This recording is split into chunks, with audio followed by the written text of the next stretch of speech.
नमस्कार माझ्या बालमित्रांनो आणि मैत्रिणींनो. आज आपण पाहणार आहोत नवीन कविता the part of speech. The part of speech म्हणजे शब्दांच्या जाती. Every name is called noun. प्रत्येक नावाला नाम असे म्हणतात. नाऊन म्हणजे नाम.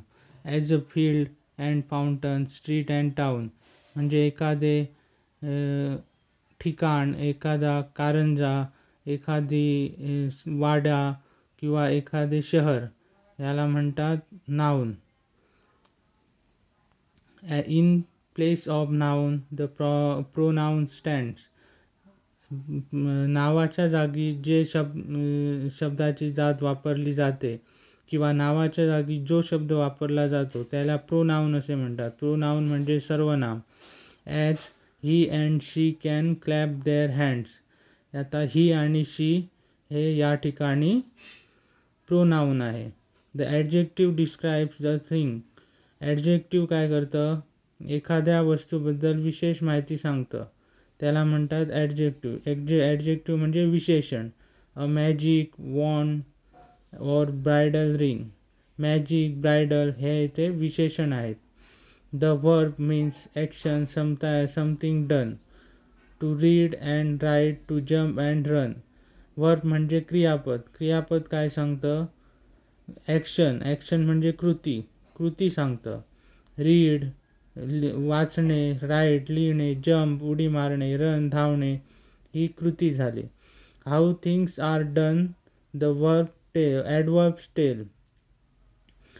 गोष्टी कशा घडून आणल्या जातात ते ॲडवर्ब दाखवतं. ॲडवर्ब म्हणजे क्रियाविशेषण.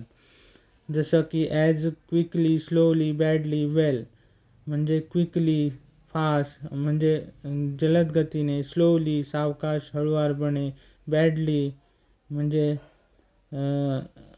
खराब, वेल म्हणजे चांगले. अशा प्रकारे त्याची कृती दाखवतं, त्याला म्हणतात ॲडवर्ब क्रियाविशेषण. The preposition shows relation. Preposition म्हणजे प्रेपोजिशन म्हणजे शब्दयोगी अव्यय. ते काय दाखवतं? रिलेशन म्हणजे नातं दाखवतं. ॲज इन द स्ट्रीट और ॲट द स्टेशन. इन आणि ॲट हे काय झाले? प्रेपोजिशन झाले. Conjunction join in many ways sentences, words और फ्रेज अँड फ्रेजेस. कंजंक्शन काय करतं? कंजंक्शन म्हणजे उभयान्वयी अव्यय. दोन वाक्य किंवा दोन शब्द जोडण्यासाठी जो शब्द प्रकार वापरला जातो त्याला कंजंक्शन म्हणतात. Interjection cries out. इंटरजेक्शन म्हणजे एक्सक्लेमेटरी मार्क म्हणजे उद्गारवाचक शब्द. जसं की hark, I need an exclamation mark.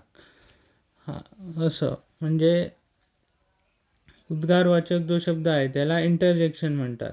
Through poetry we learn how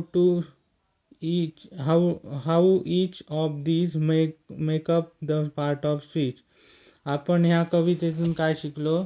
तर शब्दांच्या जाती कशा प्रकारे बनल्या आहेत आणि त्या कशा प्रकारे वाक्य बनवण्यास मदत करतात.